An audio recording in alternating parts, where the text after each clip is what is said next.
BJP ने अपना नया कार्यकारी अध्यक्ष चुन लिया है। अब उस नाम की घोषणा हो गई कि जेपी नड्डा की भारतीय जनता पार्टी के अध्यक्ष की कुर्सी पर कौन बैठेगा।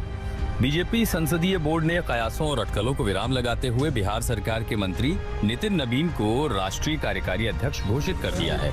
इधर दिल्ली से घोषणा हुई और उधर पटना में नितिन नबीन के आवास पर समर्थकों का तांता लग गया। नितिन नबीन जो हैं वो अपने बांकीपुर विधानसभा क्षेत्र में अभिनंदन कार्यक्रम में शामिल हो रहे थे। सम्राट चौधरी उनके साथ थे, दिलीप जायसवाल उनके साथ थे।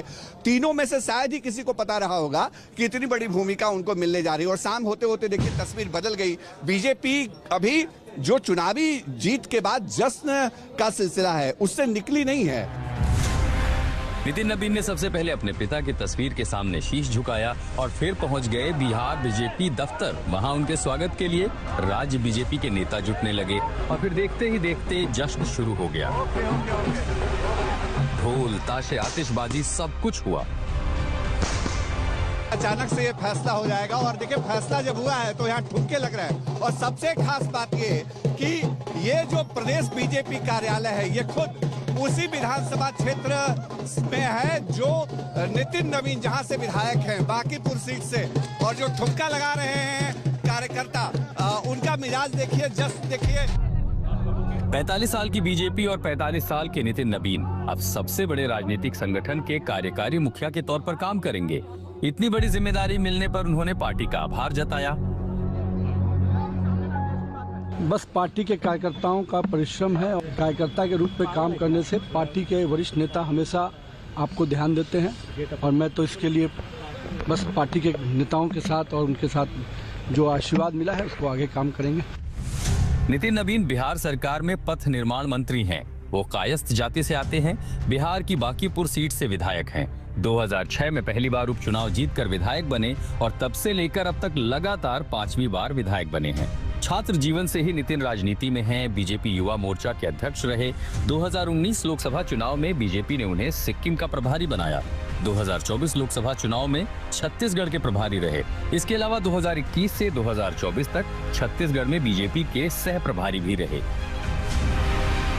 नितिन के पिता नवीन प्रसाद सिन्हा भी बीजेपी में थे। वो बीजेपी से विधायक और सांसद रहे। अपनी पिता की सीट से ही वो पहली बार चुनाव जीते थे और आज बीजेपी के शीर्ष पद तक पहुंच चुके हैं। नितिन नबीन के कार्यकारी अध्यक्ष बनाए जाने पर पीएम मोदी, अमित शाह, राजनाथ सिंह, मौजूदा अध्यक्ष जेपी नड्डा सरीखे दिग्गजों ने शुभकामनाएं दी। पीएम मोदी ने कहा कि नितिन नबीन मेहनती कार्यकर्ता हैं। अपने परिश्रम से उन्होंने अलग पहचान बनाई। उनका ऊर्जा और समर्पण पार्टी को और मजबूती देगा।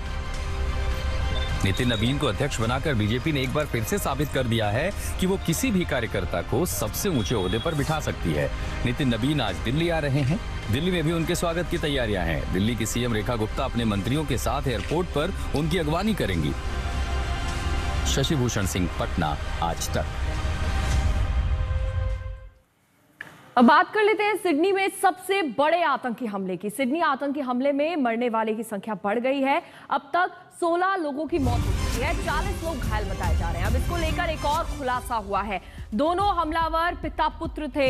आतंकी साजिद अकरम और नवीद अकरम पिता बेटे थे। साजिद अकरम 50 साल का है। पुलिस ने इसे स्पॉट पर ही मार डाला और उसका बेटा नवीद अकरम 24 साल का है, घायल है, अभी फिलहाल अस्पताल में भर्ती है। सिडनी आतंकी हमले में अब फिलहाल 16 लोगों की मौत की खबर सामने आ चुकी है। यहूदियों को निशाना बनाकर सिडनी में यह हमला किया गया, जिसको आतंकी हमला करार दिया है। तो इस घटना